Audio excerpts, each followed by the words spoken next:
Okay, hello everyone, welcome to all of you. आज हमारा vector chapter पर lecture number 7 होने वाला है। ठीक है, लास्ट वीडियो लेक्चर में हम लोगों ने कुछ सेल्फ प्रैक्टिस प्रॉब्लम के सॉल्यूशन डिस्कस किए थे और उसके बाद एक टॉपिक डिस्कस किया था, linear combination of two vector. ठीक है, आज हमारा जो लेक्चर नंबर 8 है, आज हमारा ये लास्ट वीडियो लेक्चर है। मतलब आज अपना थ्योरेटिकल पार्ट यहाँ पे क्या हो जाएगा, कंप्लीट हो जाएगा। और जो लास्ट जो टॉपिक है उसका नाम है वेक्टर ट्रिपल प्रोडक्ट। ठीक है ना, लास्ट टॉपिक का नाम क्या है, vector triple product. Last video lecture में हमने क्या देखा था, शायद सेकंड लास्ट वीडियो लेक्चर में हमने क्या देखा था, स्केलर ट्रिपल प्रोडक्ट। याद है, तीन वेक्टरों के बीच में डॉट और क्रॉस अगर आ गया तो उसको स्केलर ट्रिपल प्रोडक्ट कहते हैं।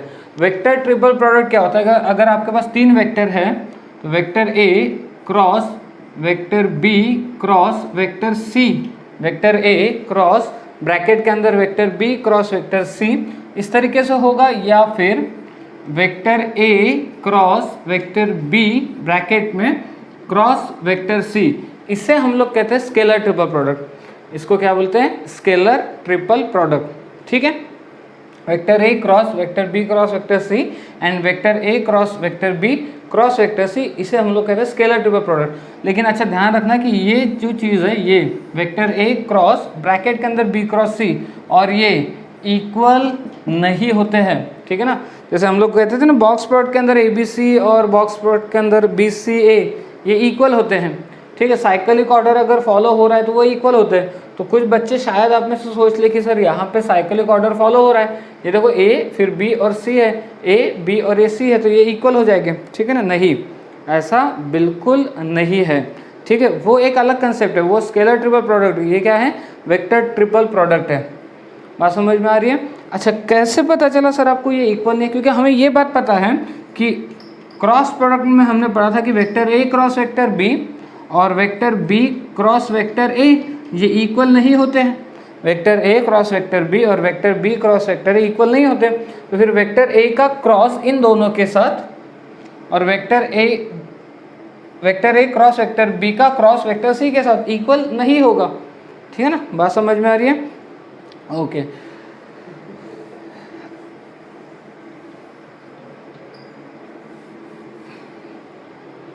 ठीक है।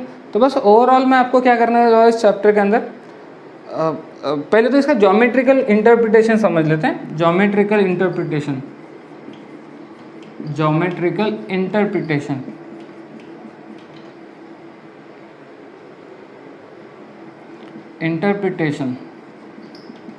ऑफ, इसकी बात करते हैं vector A cross vector B cross vector C. Geometrical interpretation of vector A cross vector B cross vector से। तो यहाँ पे क्या बोला गया कि जैसे मान लो पहले ये एक वेक्टर है, पहले एक प्लेन बना लेता हूँ मैं। जैसे मान लो कोई एक आधी प्लेन है, जैसे मान लो कोई ये प्लेन है, जैसे ये प्लेन हो गया। ठीक है, ये कोई एक आधी प्लेन है और इस प्लेन के अंदर एक वेक्टर ये बी है और ये वेक्टर सी है।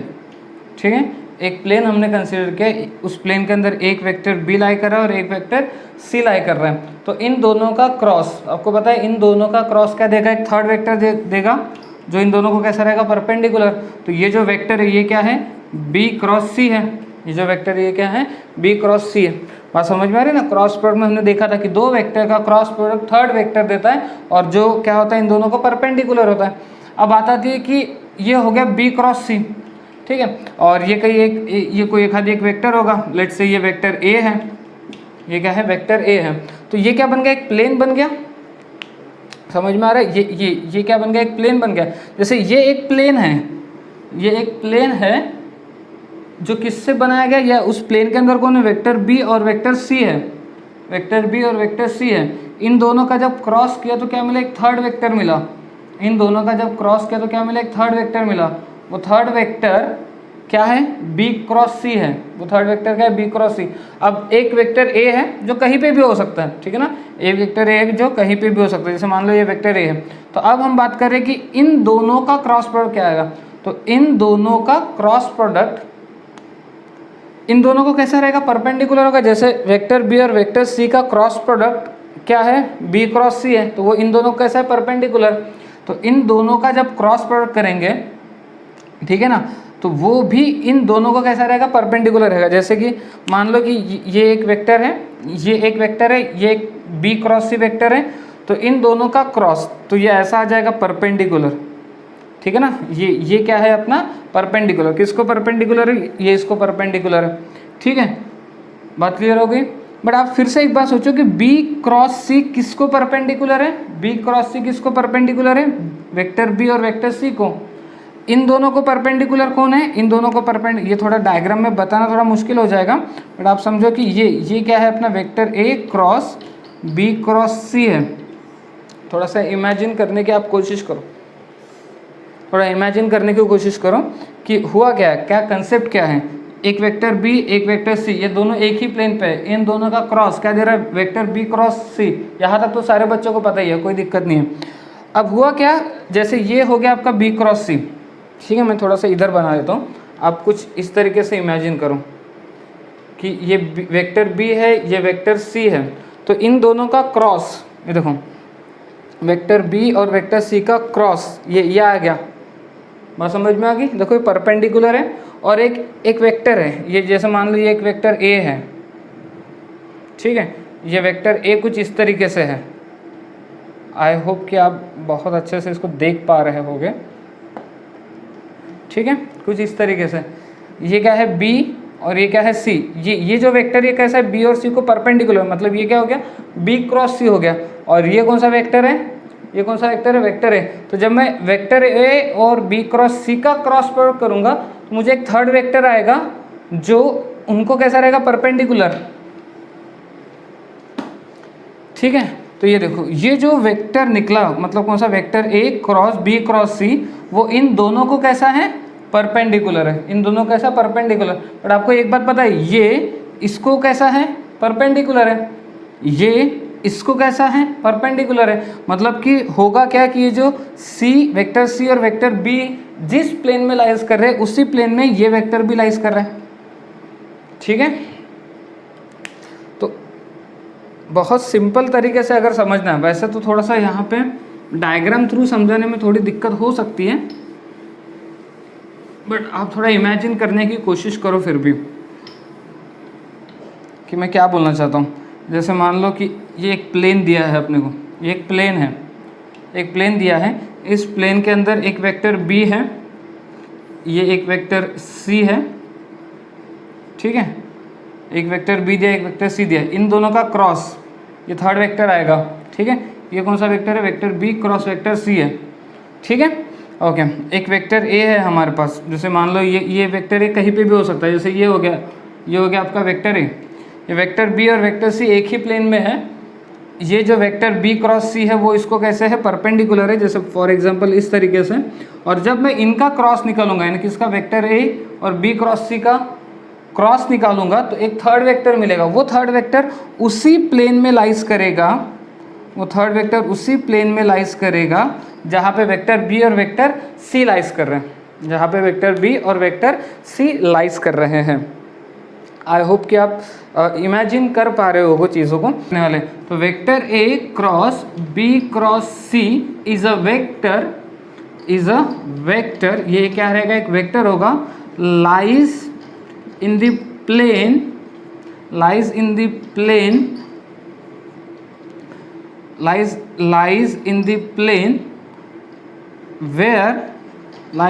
plane where vector b and vector c are lie। ठीक है, बात को क्लियर करो, या फिर अगर आप याद कर सकते हो तो याद कर लो ये पॉइंट, बट आप मेरे ख्याल से याद करने से अच्छा आपको थोड़ा क्लियर कंसेप्ट होना चाहिए कि vector A cross B cross C क्या दे रहा है, एक वेक्टर दे रहा है, और ये जो वेक्टर मिलेगा फाइनली वो कौन से प्लेन में लाइज करने वाला है, जहाँ उस प्लेन में जहाँ पे वेक्टर बी और वेक्टर सी लाई कर रहे हैं। तो इसका मतलब फिर ये vector A cross B cross vector C, ये भी क्या होगा, एक वेक्टर ही होगा, इज अ वेक्टर। और ये कहाँ पे लाइज करेगा, ये कहाँ लाई करेगा, उस प्लेन में जहाँ पे वेक्टर बी और वेक्टर सी है। मतलब समझे, जो ब्रैकेट में है, देखो ब्रैकेट में कौन है, बी और सी है, तो ये जो फाइनल आंसर आएगा यानी कि वेक्टर आर वो कहाँ लाई कर रहा है, उस प्लेन में जहाँ पे वेक्टर बी और वेक्टर सी है।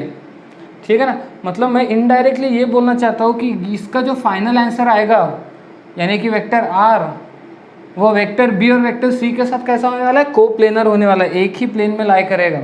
ठीक है, इसका जो भी फाइनल आंसर आएगा vector A cross vector B cross vector C का जो भी आंसर आएगा, लेट्स से वेक्टर डी आएगा, तो ये वेक्टर डी कहाँ लाई करेगा, उस प्लेन में जहाँ पे वेक्टर ए और वेक्टर बी लाई कर रहे हैं। ठीक है ना, बात क्लियर हो गई। ओके, तो इसका जो मोस्ट इम्पॉर्टेंट पार्ट है वो ये है कि vector A cross vector B cross vector C का फॉर्मूला क्या होगा, vector A cross B cross C का फॉर्मूला क्या होगा। तो देखो याद कैसे रखना है, जो मिडल वाला है पहले वो लिख लेना, जो मिडल वाला है पहले वो लिख लेने का। ठीक है, मिडल वाला पहले लिख लो, बस समझ में आ गई। अच्छा, ये फाइनल आंसर कौन से प्लेन में लाई करने वाला है, ये जो वेक्टर है कौन से प्लेन में लाई करने वाला है, बी एंड सी में। तो बी तो हमने लिख लिया और सी भी लिख लो, बी भी लिख लिया हमने, सी भी लिख लिया। तो बी लिखा तो बचा कौन, ए और सी, तो उसका डॉट प्रोडक्ट यहाँ आएगा वेक्टर ए और वेक्टर सी के साथ। ठीक है, फिर माइनस, फिर वेक्टर सी लिखा तो बचा कौन, ए और बी बचा, तो वेक्टर ए का डॉट प्रोडक्ट आएगा। ठीक है, देखो फिर से एक बार, अगर कुछ ऐसा है vector A cross B cross C है, vector A cross vector B cross vector C, पहले ये बताओ कि ये जो भी फाइनल आंसर आएगा वो किस प्लेन में लाई करेगा, ये जो भी फाइनल आंसर देगा वो किस प्लेन में लाई करेगा, ए और बी, कौन सा प्लेन में, ए और बी। ठीक है ना, तो सबसे पहले क्या करेंगे, मिडल वाला लिख लेंगे, मिडल में कौन है, बी, ए और बी में लाई करने वाला है, बी लिख लिया तो बचा क्या, ए, तो ए भी लिख लो। ठीक है, अब बी लिखा तो कौन बचा, बी लिखा तो कौन बचा, A C, vector A dot vector C, minus फिर ए लिखा तो कौन बचा, बी सी, तो वेक्टर बी और वेक्टर सी का डॉट प्रोडक्ट। इस तरीके से याद रख सकते हैं। या फिर एक तरीका और भी है, एक मेथड और भी है, उसको भी ध्यान रखो, vector A cross B cross C, vector A cross B cross C. ठीक है, मैं क्या करता हूँ, इसको नंबरिंग दे रहा हूँ, 1 2 3, क्या नंबरिंग दिया, 1 2 3। तो मुझे याद रखना है 132 132 माइनस 123, क्या याद रखेंगे, 132 माइनस 123।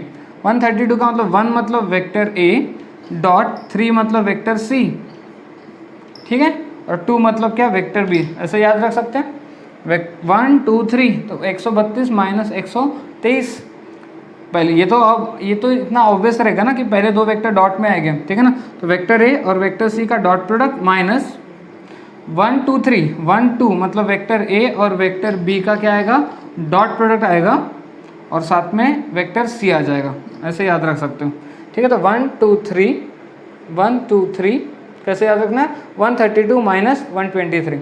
ठीक है, लेकिन अब थोड़ी सी दिक्कत यहाँ हो जाएगी आपको कि vector A cross vector B cross vector C, इसको कैसे याद रखें।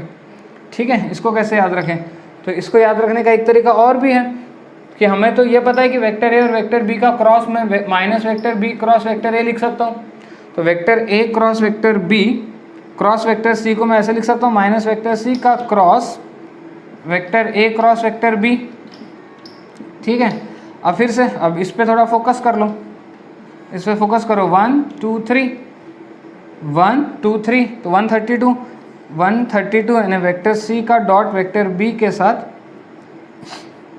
वेक्टर ए, फिर माइनस 123 तो वेक्टर सी का डॉट वेक्टर ए के साथ वेक्टर बी, और ये जो बाहर का माइनस है उसको मल्टीप्लाई कर दिया तो ये प्लस हो जाएगा, तो vector C dot vector A vector B आएगा, और ये प्लस है तो माइनस हो जाएगा, तो minus vector C dot vector B vector A आ जाएगा।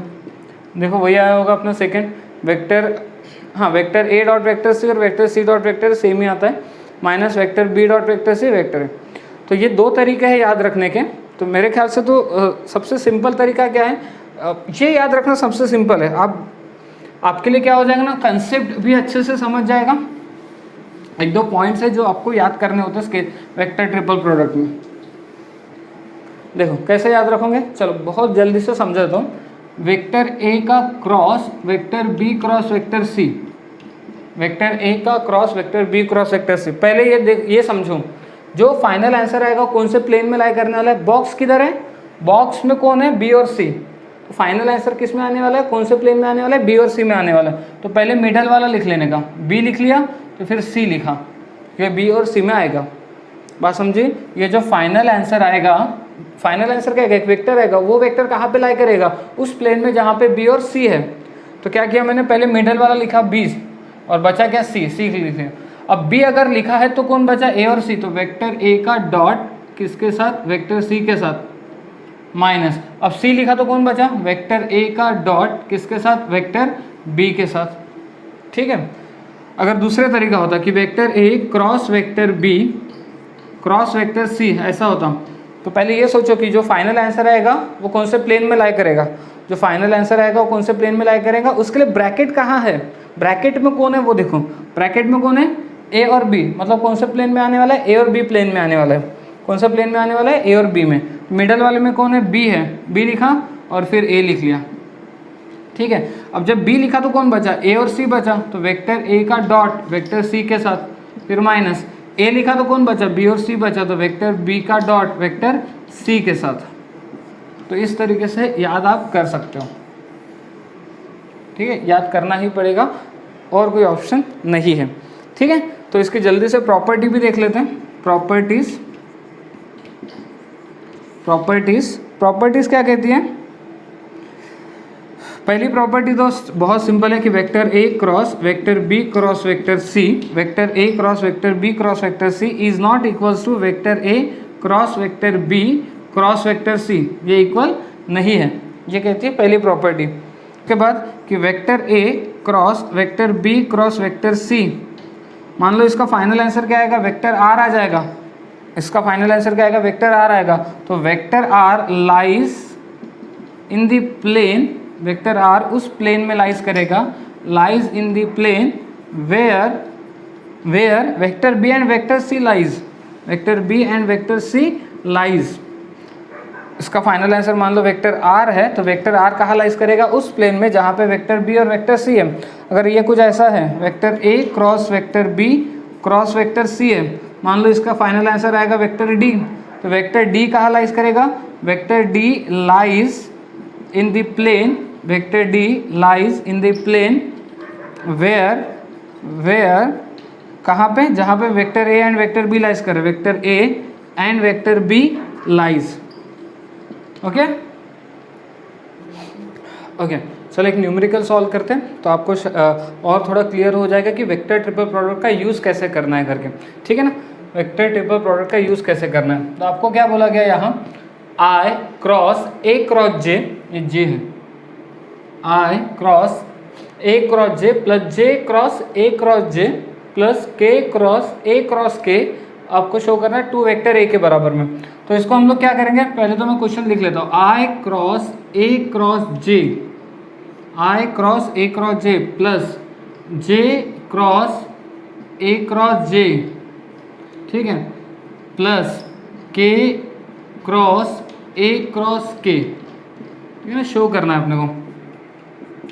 ठीक है, तो क्या याद रखेंगे, कैसे याद रखना आसान है अपने लिए कि ये इसका जो फाइनल आंसर आएगा, इसका जो भी फाइनल आंसर आएगा वो कौन से प्लेन में लाई करने वाला है, वेक्टर ए और वेक्टर जे के प्लेन में लाई करेगा। इसका जो फाइनल आंसर आएगा वो कौन से प्लेन में लाई करने वाला है, वेक्टर ए और वेक्टर जे के प्लेन में लाई करेगा। क्या करना है, सबसे पहले मिडल वाले को लिखना है वेक्टर ए और फिर वेक्टर जे लिख लिया। बात समझ में आ गई। जब वेक्टर ए लिखा तो फिर इन दोनों का क्या आएगा, डॉट प्रोडक्ट आ जाएगा, इन दोनों का क्या आएगा, डॉट प्रोडक्ट आएगा। ओ सॉरी, यहाँ पे जे नहीं है, यहाँ पे आई ही है, ठीक है, जे नहीं है, यहाँ आई है। तो फिर क्या होगा, ये वेक्टर ए लिखा, फिर इन दोनों का क्या आएगा, डॉट प्रोडक्ट आएगा, आई डॉट आई माइनस, फिर जे लिखा, सॉरी जे नहीं, आई लिखा, तो जब आई लिखा तो क्या आएगा, आई क्रॉस ए आएगा। बात समझ में आ गई।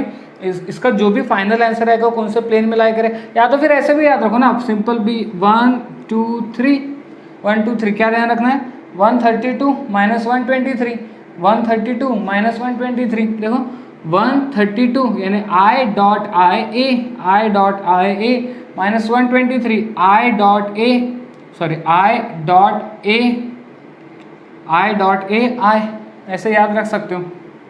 प्लस अगेन यहाँ पे भी ये क्या हो जाएगा फिर J dot J A minus J dot J A minus J dot A J plus फिर ये क्या हो जाएगा के डॉट के डॉट के ए वेक्टर ए माइनस के डॉट वेक्टर ए के डॉट वेक्टर ए वेक्टर के।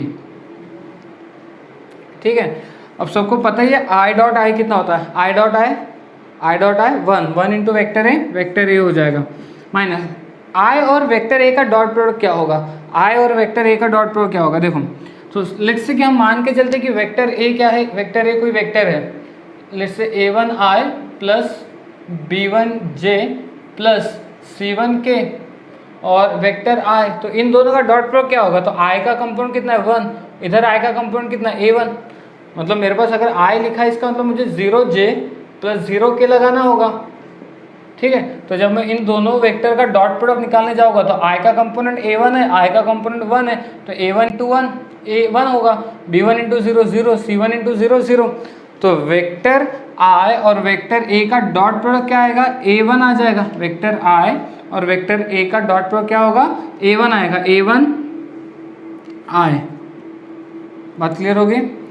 प्लस फिर j dot J 1 into vector a, ये वेक्टर a आ गया, माइनस फिर j और वेक्टर a का डॉट प्रोडक्ट क्या होगा, अब j और वेक्टर a का डॉट प्रोडक्ट यानी j है तो ये 0 होगा, तो ये 0 हो जाएगा, ये b1 होगा और ये भी 0 हो जाएगा, तो क्या बचेगा, यहाँ क्या बचेगा, वेक्टर j और वेक्टर a का b1j प्लस वैसे वेक्टर k और वेक्टर k का डॉट प्रोडक्ट कितना आएगा 1 इंटू वेक्टर a कितना हो जाएगा, वेक्टर a, वेक्टर k और वेक्टर k का डॉट प्रोडक्ट कितना होगा 1 इंटू वेक्टर a माइनस, अच्छा आप बता सकते हो ये क्या देगा, अगर वेक्टर k का डॉट प्रोडक्ट यानी वेक्टर k है तो बाकी 0 होंगे, तो ये दे देगा c1k।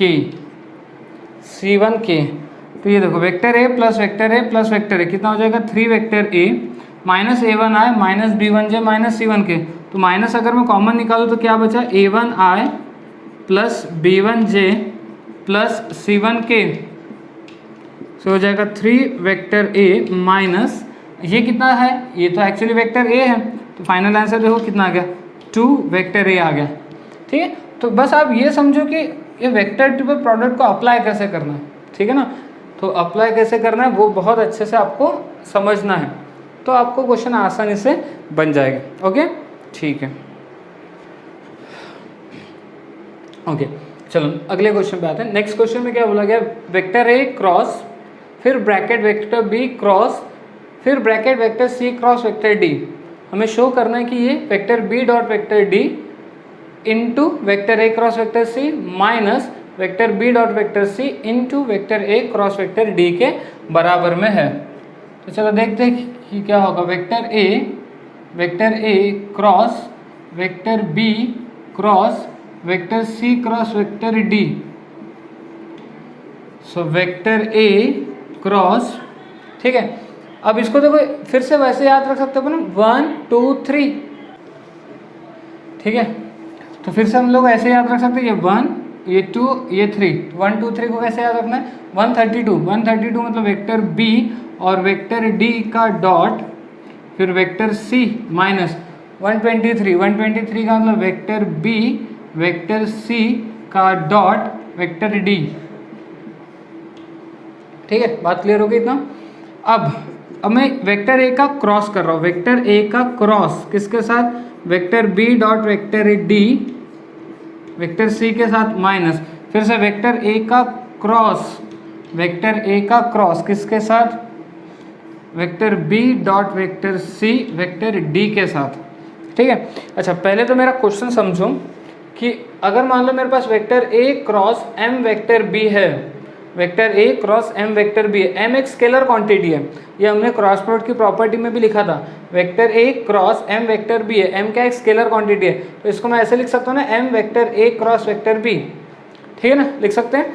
तो अब ध्यान से देखो अच्छे से कि ये क्या लिखा है, vector A cross vector B dot vector D, vector B और वेक्टर डी का डॉट प्रोडक्ट क्या देता है, एक स्केलर क्वांटिटी देता है, मतलब क्या एक स्केलर क्वांटिटी है ये, तो क्या मैं इसको ऐसे लिख सकता हूँ, vector B dot vector D vector A cross vector C.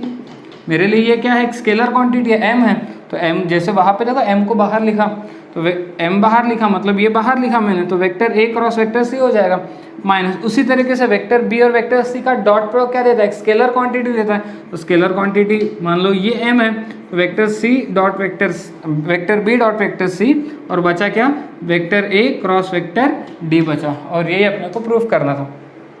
ठीक है, तो यहाँ हमने पहले तो ये लगा वेक्टर ट्रिपल प्रोडक्ट, और फिर हमने ये सीखा कि इसको कैसे सॉल्व किया जाता है करके। ओके, ठीक है। ओके, नेक्स्ट क्वेश्चन पे आते हैं। नेक्स्ट क्वेश्चन में क्या बोला है, prove that box product vector A cross vector B cross vector C cross vector A is equals to box product A B C whole square. ठीक है, तो सबसे पहले हम लोग लेफ्ट हैंड साइड ले लेते हैं। अच्छा, बॉक्स प्रोडक्ट का मतलब क्या लिखा है, ये vector A cross vector B का डॉट इन दोनों के क्रॉस के साथ, तो vector B cross vector C cross vector A लिखा है। ठीक है, अब ये कैसे सॉल्व करते हैं ना, अब ध्यान से सुनो। हमको ये बात तो पता है कि मैं vector A cross vector B cross vector C कैसे सॉल्व करता हूँ, ये बात आई होप कि आप सबको समझ में आ गई होगी ये कैसे सॉल्व करना है। तो एक काम करते हैं, vector A cross vector B dot, मैं इसको कुछ देर के लिए एक दूसरा, क्योंकि ये भी तो एक वेक्टर ही देने वाला है ना, वेक्टर बी और वेक्टर सी का क्रॉस प्रोडक्ट क्या है, वेक्टर ही आएगा। तो चलो मान लो कि वेक्टर क्या है, m है, वेक्टर m का क्रॉस आएगा किसके साथ, vector c cross vector a के साथ। ठीक है, अच्छा ये बॉक्स, ये वाला बॉक्स प्रोडक्ट नहीं है, ठीक है ना, ये एक ब्रैकेट है सिर्फ, तो कंफ्यूज हो जाओगे, क्योंकि हमें पता है ना बॉक्स के अंदर vector A vector B vector C रहा तो क्या लिखते हैं, vector A dot B cross C. ठीक है ना,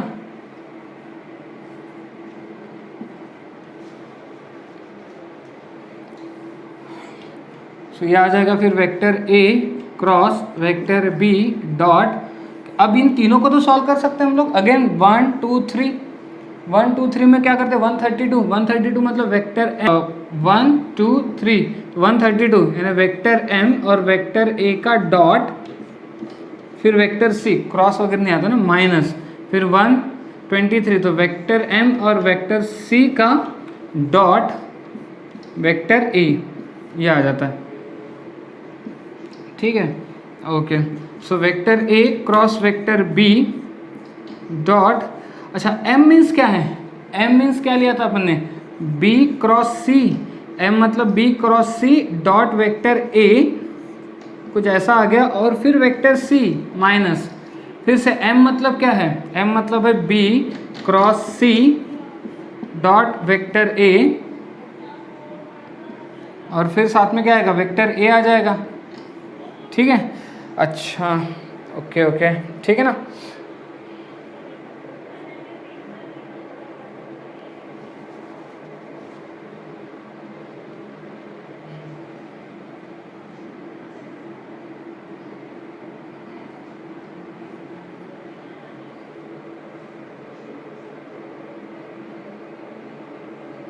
नहीं, वेक्टर m क्या है, b क्रॉस c, तो डॉट वेक्टर c आएगा, यहाँ पे क्या आएगा, डॉट वेक्टर c आ जाएगा। Okay, so vector a cross vector b dot, अब देखो ये लिखा है ना box, vector b cross vector c का डॉट किसके साथ, वेक्टर a के साथ, vector b cross vector c का डॉट किसके साथ, वेक्टर a के साथ।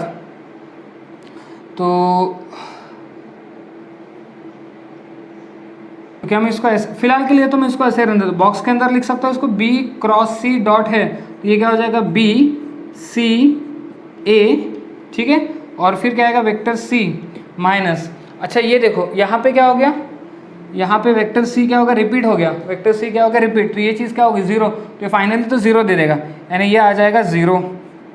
ठीक है, अच्छा अब आप अगर सोचोगे तो ये क्या एक स्केलर क्वांटिटी है ना, स्केलर ट्रिपल प्रोडक्ट मतलब क्या, एक स्केलर क्वांटिटी, तो मान लो कि ये क्या है, m है, ये क्या है, m है, मतलब अगर मेरे पास कुछ ऐसा लिखा है, vector a cross vector b dot m vector c लिखा है, तो मैं इसको स्केलर क्वांटिटी है तो इसको बाहर लिख सकता हूँ m, तो फाइनली क्या बचेगा, फाइनली बचेगा vector a cross vector b dot vector C, और ये m लिया था ना हम लोगों ने, इसको m लिया है, तो ये क्या आ जाएगा बॉक्स के अंदर b c a। अच्छा ये भी तो बॉक्स के अंदर a b c लिखा है। अच्छा दोनों चीज़ें क्या सेम ही है, क्योंकि यहाँ साइक्लिक ऑर्डर कर सकते हैं, b c a को मैं a b c लिख सकता हूँ, a b c, और ये भी a b c, तो क्या आएगा finally vector a vector b vector c का होल स्क्वायर। ठीक है, तो वेक्टर ट्रिपल प्रोडक्ट का यूज़ किस तरीके से करना है, उसके लिए ये क्वेश्चन बहुत ही बढ़िया है, और इन क्वेश्चंस में आपको तो स्केलर ट्रिपल प्रोडक्ट का भी ज़रूरत गिर रही है, यानी कि स्केलर ट्रिपल प्रोडक्ट भी आना चाहिए। इसीलिए मैंने आपको 10 क्वेश्चन के पहले शीट भेजी थी, 10 या 12 क्वेश्चन की शीट भेजी थी, ताकि आपका डॉट क्रॉस और स्केलर ट्रिपल प्रोडक्ट बहुत अच्छे से हो जाए। क्योंकि ये जो टॉपिक है इसमें देखो हम डॉट भी यूज़ कर रहे हैं, क्रॉस भी यूज़ कर रहे हैं, स्केलर ट्रिपल प्रोडक्ट भी यूज़ कर रहे हैं, तो अगर आपको तीनों बहुत अच्छे से आते तो यहाँ आपको दिक्कत नहीं जाएगी। ठीक है, अगर प्रॉब्लम में कोई न्यूमेरिकल्स में कोई प्रॉब्लम है तो वीडियो को फिर से रिवाइंड करो, फिर से समझो कि क्या किया करके। ओके ठीक है, ओके सो नेक्स्ट एग्जाम्पल पे आते हैं। नेक्स्ट एग्जाम्पल क्या कहता है, let vector A vector B vector C and vector D be such that, मतलब 4 वेक्टर दिए और वो चारों वेक्टर कुछ इस तरीके से है कि वेक्टर ए और वेक्टर बी का क्रॉस और वेक्टर सी और वेक्टर डी का क्रॉस, उन दोनों का क्रॉस क्या दे रहा है, एक जीरो वेक्टर दे रहा है। ठीक है ना, if P1 and P2 are the planes determined by the pair of vectors vector A and vector B and vector C and vector D, मतलब वो क्या कहना चाहते हैं कि जैसे मान लो कि ये एक वेक्टर है वेक्टर ए, ये एक वेक्टर है वेक्टर बी, तो ये जो प्लेन तैयार हुआ जो किसने तैयार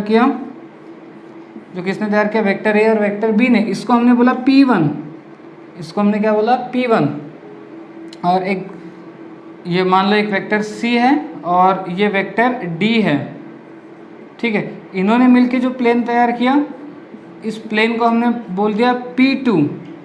ठीक है, okay, then angle between P1 and P2, तो इन दो प्लेन्स के बीच का क्या एंगल होगा, तो दो प्लेन्स के बीच का अगर एंगल पता करना है, दो प्लेन्स के बीच में एंगल अगर पता करना है, मैं एक काम करता हूँ, मैं वेक्टर ए और वेक्टर बी का क्रॉस निकालता हूँ। तो वेक्टर ए और वेक्टर बी का क्रॉस क्या देगा, एक थर्ड वेक्टर देगा, क्योंकि यहाँ पे वैसे भी क्रॉस किया है, एक थर्ड वेक्टर देगा। ठीक है, मान लो वो थर्ड वेक्टर है वेक्टर डी, वो थर्ड वेक्टर है वेक्टर डी नहीं, वेक्टर एम ले लेते हैं। ठीक है, और फिर वेक्टर सी और वेक्टर डी का मैंने क्या किया, क्रॉस प्रोडक्ट किया, तो इसने मान लो मुझे वेक्टर दे दिया वेक्टर एन। ठीक है, यानी बात को समझो कि vector A cross vector B, vector A cross vector B को मैंने क्या माना कि इसने वेक्टर एम दिया, और vector C cross vector D को हमने क्या माना, इसने वेक्टर एन दिया। और ये क्या कहना चाहते हैं कि वेक्टर एम और वेक्टर एन का क्रॉस प्रोडक्ट कितना आ रहा है, 0 आ रहा है। वेक्टर एम और वेक्टर एन का क्रॉस प्रोडक्ट कितना आ रहा है, 0 आ रहा है। अच्छा, डेफिनेशन क्या कहती है, डेफिनेशन कहती है कि mod of vector M mod of vector N sine theta, साथ में आएगा unit vector is equals to में 0 वेक्टर। ठीक है, अच्छा तो ये क्वांटिटी 0 कब हो जाएगी, ये चीज़ 0 कब होगी, ये चीज़ 0 तभी हो सकती है, एक्चुअली ये तो नॉन ज़ीरो रहेगा, ये वेक्टर है तो कोई ना कुछ तो इसकी लेंथ होगी, ये भी वेक्टर है तो कुछ ना कुछ तो इसकी लेंथ होगी। अच्छा, इसका काम क्या है, डायरेक्शन प्रोवाइड करना, मतलब इस ओवरऑल क्वांटिटी को 0 बनाने में किसका हाथ रहेगा, साइन थीटा का। तो ये चीज़ 0 कब हो जाएगी, ये चीज़ 0 कब हो जाएगी, जब थीटा कितना हो जाएगा, 0 हो जाएगा, थीटा कितना हो जाएगा, 0। ठीक है, अच्छा थीटा क्या निकला फिर, theta is the angle between vector M and vector N. Theta क्या हो जाएगा, थीटा वेक्टर एम और वेक्टर एन के बीच का एंगल हो जाएगा, वेक्टर एम और वेक्टर एन के बीच का एंगल। अच्छा, वेक्टर एम P1 प्लेन को कैसा रहेगा, perpendicular, vector N P2 plane को कैसा रहेगा, परपेंडिकुलर होगा। तो अगर मुझे दो प्लेन के बीच का एंगल निकालना, तो मैं ये पता करूंगा कि वेक्टर एम और वेक्टर एन के बीच में क्या है। देखो, अब कुछ बात समझने की कोशिश करो।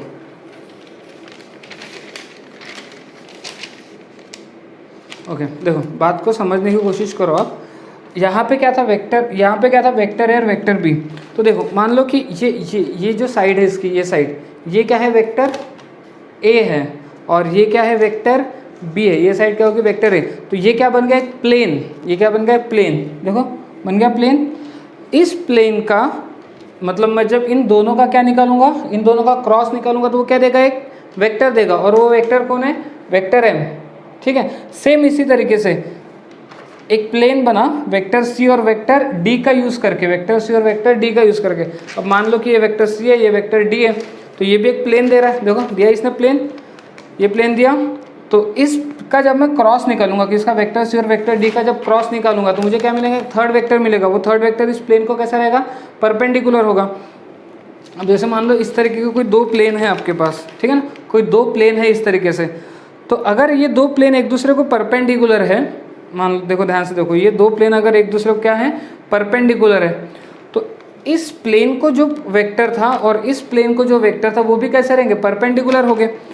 यानी कि इन शॉर्ट अगर मुझे ये प्लेन P1 प्लेन और P2 प्लेन के बीच का अगर एंगल निकालना है तो मुझे वेक्टर m और वेक्टर n के बीच का एंगल निकालना होगा। बात समझ में आ रही है। जैसे हमारे घर पे क्या होती है,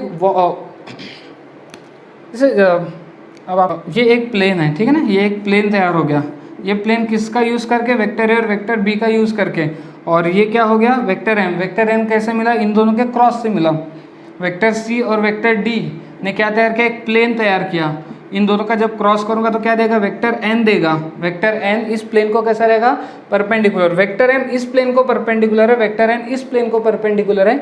हमें बोला गया कि P1 प्लेन और P2 प्लेन के बीच का एंगल क्या होगा, तो मुझे P1 और P2 के बीच का अगर एंगल निकालना है तो मुझे ये पता करना पड़ेगा वेक्टर एम और वेक्टर एन के बीच में क्या एंगल है, वेक्टर एम और वेक्टर एन के बीच में क्या एंगल है। और वेक्टर एम और वेक्टर एन के बीच में एंगल कितना आ गया, 0 आ गया। इसका तो प्लेन P1 और प्लेन P2 के बीच में कितना एंगल है, 0 एंगल है। तो करेक्ट ऑप्शन क्या आएगा अपना, ए आ जाएगा। ओके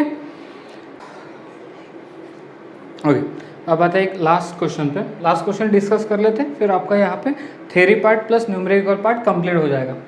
ठीक है, देखो if vector A vector B vector C are non coplanar unit vector, vector A vector B vector C कैसे हैं, नॉन कोप्लेनर है और यूनिट वेक्टर है, सच दैट, ये इंपॉर्टेंट कंडीशन दी है अपने पास कि vector A cross vector B cross vector C is equals to vector B plus vector C divided by √2, then the angle between vector A and vector B. आपको क्या find out करना है, angle किसके बीच का, vector A and vector B के।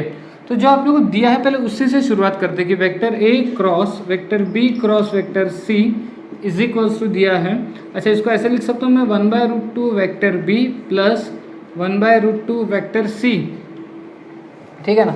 अच्छा, vector A cross B cross C, again 1 2 3 1 2 3, तो क्या लिखना है 132, यानी वेक्टर ए का डॉट वेक्टर सी के साथ वेक्टर बी आ जाएगा, माइनस माइनस फिर 123, तो वेक्टर ए का डॉट वेक्टर बी के साथ वेक्टर सी आ जाएगा, इज इक्वल्स टू कितना 1/√2 vector B plus 1/√2 vector C. ठीक है। अच्छा देखो, अब हम ना इसको कंपेयर करेंगे। यहाँ पे वेक्टर बी का कंपोनेंट क्या है 1/√2, और यहाँ पे वेक्टर बी का कंपोनेंट क्या है vector A dot vector C, यानी कि vector A dot vector C कितना दिया है 1/√2, और वैसे इधर वेक्टर सी का कंपोनेंट क्या है 1/√2, और इधर सी का कंपोनेंट क्या है minus vector A dot vector B. हमें किसके बीच का एंगल फाइंड आउट करना है, ए एंड बी के बीच का। तो हम लोग इसमें इंटरेस्टेड नहीं रहेंगे क्योंकि यहाँ से जो एंगल आएगा वो ए और सी के बीच का आएगा, तो इसमें बात करते हैं। सो मैं लिख लेता हूँ पहले vector A dot vector B is equals to कितना होगा -1/√2, ठीक है ना, -1/√2। हाँ, डेफिनेशन बोलो डॉट प्रोडक्ट की। So vector A dot vector B की definition mod of vector A mod of vector B cos theta -1/√2। अच्छा, मॉड ऑफ वेक्टर ए क्या होगा, देखो यहाँ पे क्या बोला था, ए बी सी क्या है यूनिट वेक्टर है, यूनिट वेक्टर इसका मॉड 1 हो जाएगा, इसका मॉड 1 हो जाएगा, तो कॉस थीटा कितना आ गया, कॉस थीटा आ गया -1/√2। ठीक है ना, ये तो अब बहुत सिंपल हो गया। पहले ये सोचो 1/√2 कितना आता है, 1/√2 कितना होता है, कॉस के किस एंगल पे 1/√2 होता है 45, तो 180 - 45 कर लो। देखो इसको ऐसे भी सॉल्व कर सकते हैं, माइनस ये कितना हो गया cos π/4, ठीक है। अब ये माइनस cos π/4 को अपन ऐसे भी लिख सकते हैं cos π - π/4, तो ये कितना हो गया cos 3 π/4, कॉस थीटा। ठीक है, तो फाइनल आंसर कितना, थीटा कितना हो जाएगा 3π/4, तो फाइनल आंसर आएगा आपका ए।